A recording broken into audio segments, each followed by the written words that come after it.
prayer in the field of silence, when experience becomes imprint. There is a stillness beneath the surface of all things, where the invisible shapes the visible, where a moment passes yet never truly leaves. It lingers, woven into the architecture of awareness, imprinted into the fabric of the body and the spirit. A glance, a sound, a tremor in the chest, it seems so small at first. And yet, what is fleeting in time may become eternal in memory. We are not simply minds observing life. We are fields receiving it, transmitting it, becoming it. Every experience is a transmission, a coded wave that intersects with the field of the self. But not all experiences remain. Some dissolve like smoke, barely touching the surface. Others burn, carve, tattoo themselves into the nervous system, becoming a permanent part of how we remember and how we become. What defines the difference? Emotion. The charged current that turns an ordinary instant into a defining one. The quantum field teaches that memory is not a passive archive. It is a living architecture of emotion, chemistry, and perception braided together in real time. When emotion intensifies, memory solidifies. It is the fire of feeling that etches the moment into the neural circuits of the self. The body becomes a book. The nervous system a pen. The emotion the ink. When the experience is steeped in fear, love, betrayal, awe, or wonder, the brain doesn't merely record what happened.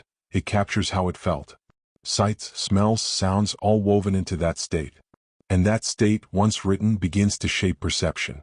The texture of rain on skin, the sound of laughter cutting through silence, the way light fractures through tears, these sensory fragments become doorways back to the emotional landscape of that moment. The amygdala pulses. The hippocampus organizes. And the field absorbs. This is not metaphor. It is biological poetry. The emotional brain, flooded with chemicals, adrenaline, cortisol, dopamine, marks the moment.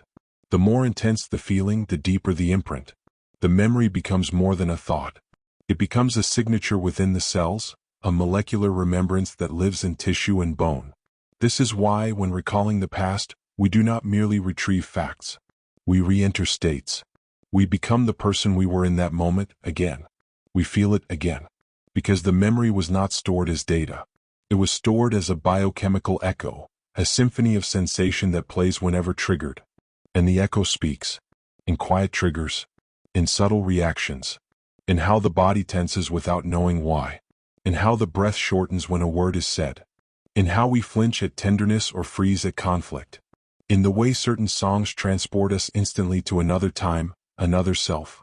These are not flaws of character. These are the ghosts of memory, the whispered remnants of who we once were in moments of intensity. The quantum field teaches that the subconscious is the residence of these ghosts. That beneath conscious awareness, memories become filters. And those filters become habits. We do not respond to the present. We respond to the echoes of the past stored in the body, carried in the cellular memory that shapes every reaction before thought arrives. But the field is not cruel. It does not bind without offering release. Awareness is the first frequency of transformation. For what is subconscious can become conscious. What is encoded can be rewritten. The imprint can be softened. The memory can be metabolized, digested into wisdom rather than remaining as unprocessed experience. Not erased but transmuted. For even the most painful experiences do not need to define us. They are not finalities. They are initiations. They invite us to feel with new eyes, to see that what once hurt us is also what awakened us. Every wound carries within it the seeds of its own healing, every breakdown the blueprint for breakthrough. The concept of long-term potentiation reminds us, the more we rehearse a thought, a feeling, a memory, the more real it becomes in the brain. The more the pathways are strengthened. But this mechanism works both ways. If we can wire a memory through repetition, we can also rewire a memory through intention. We are not trapped in the past unless we choose to relive it unconsciously. We can choose to rehearse gratitude instead of fear. We can strengthen circuits of resilience, connection, and joy. We can assign new meaning to old wounds. We can look back not with bitterness but with wisdom. We can teach the heart new rhythms, the mind new melodies. This is the heart of quantum change. That we are not bound by the event but by our chemistry. And if we shift the chemistry, we shift the emotional signature. If we shift the signature, we soften the hold of memory. And when memory no longer dictates the future, we are free. The prayer then is this: let this moment, this sacred now, become more real than the past. Let the body become the temple of the new. Let the memories that once hardened me dissolve in the warmth of awareness. Let the emotional signatures that no longer serve be rewritten in gentler tones. Let the heart speak louder than the reflex. Let the brain rehearse peace instead of panic.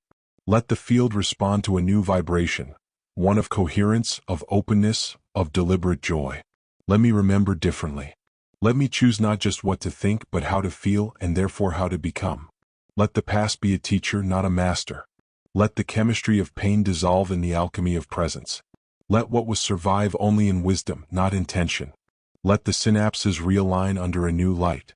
Let the memories that once ruled my reactions now birth new visions.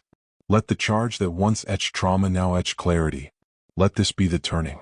The field holds all possibilities, all timelines, all versions of who we have been and who we might yet be.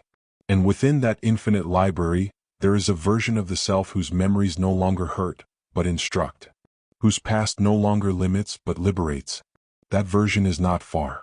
It is one thought away. One breath. One act of deliberate rehearsal. So let us rehearse the elevated states: compassion, forgiveness, curiosity, gratitude. Let us teach the body a new chemical rhythm. Let us become more familiar with the future than we are with the past. For memory may be a record, but we are the authors. We do not erase what was. We choose what remains. And in that sacred choosing, we become more than what happened. We become the ones who transform. So breathe deeply, feel fully, rehearse with care, choose with presence, and become the version of yourself you are meant to be.